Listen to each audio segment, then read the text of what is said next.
Mga kabasketball, bakit parang mas excited pa ang FIBA kaysa sa atin sa pagbabalik ni Kai Sotto sa Gilas, Pilipinas? At bakit naman biglang kinakabahan ang Jordan National Team bago pa man magsimula ang laban? Dahil sa isang malaking pagbabalik, posibleng magbago na naman ang takbo ng ating Gilas, Pilipinas. Kung gusto mo ng mga balita, analysis at updates tungkol sa basketball, huwag kalimutang i-like ang video, mag-subscribe sa channel at i-click ang notification bell. Ilang linggo na lang at haharap na ang Gilas, Pilipinas sa napakahalagang mga laro para sa kanilang kampanya patungo sa World Cup. At kung dati ay puro problema ang kinakaharap natin dahil sa availability ng mga players, ngayon ay may magandang balita na.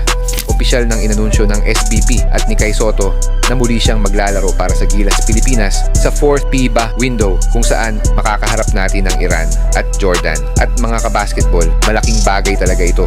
Kung tutuusin, malaking problema sana ang magiging pagkawala ni na Aguilar at Michael Phillips sa frontcourt ng Gilas. Mas maganda pa rin sana kung available sila. Pero ngayong nandyan na si Kai Sotto, malaking tulong ito para maibsan ang problema natin sa ilalim.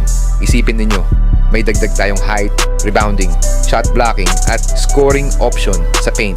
At higit sa lahat, may isa na namang player na kailangang bantayan ng kalaban. Kaya hindi nakapagtataka kung maraming bagay ang biglang nagkaroon ng solusyon. Kaya naman siguradong masaya si Coach Tim Cone nang malaman niyang tatanggapin ni Kai ang kanilang call-up para sa Gilas. Pero mga kabasketball, hindi lang si Coach Tim at ang ating mga Gilas fans ang natuwa. May isang malaking basketball organization din na tila excited sa pagbabalik ni Kai Sotto. At ito mismo ay ang FIBA. Sa kanilang official social media account, makikita natin kung gaano kalaki ang atensyon na ibinibigay nila sa comeback ni Kai. At hindi lang isang beses nila itong ipinost. Makikita na naman natin kung gaano kalaki ang pangalan ni Kai Sotto sa international basketball scene. Dahil kapag naglalaro si Kai, siguradong may mga Pinoy fans at syempre, mas maraming engagement at views para sa FIBA. Pero habang masaya ang Gilas fans at ang FIBA, ibang-iba naman ang nararamdaman ngayon ng Jordan National Team. Bakit? Dahil hindi naging maganda ang kanilang naging kampanya sa ongoing Jones Cup. At ngayon,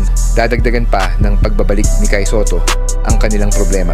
Kaya mga kabasketball, ito na ang tanong, makakayanan ba ng Jordan na pigilan ang pagbabalik ni Kai Sotto o magiging nightmare game para sa kanilang frontcourt ang comeback ni Kaiju? Abangan natin ang malaking laban ng Gilas, Pilipinas kontra Jordan sa August 28, alas 8:30 ng gabi. At ito ang mas exciting comeback game mismo ni Kai Sotto para sa Gilas, Pilipinas.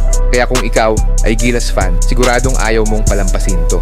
Mag-comment kayo mga ka-basketball at huwag kalimutang mag-like, mag-subscribe at i-share ang video para updated tayo sa lahat ng latest tungkol sa Gilas, Pilipinas.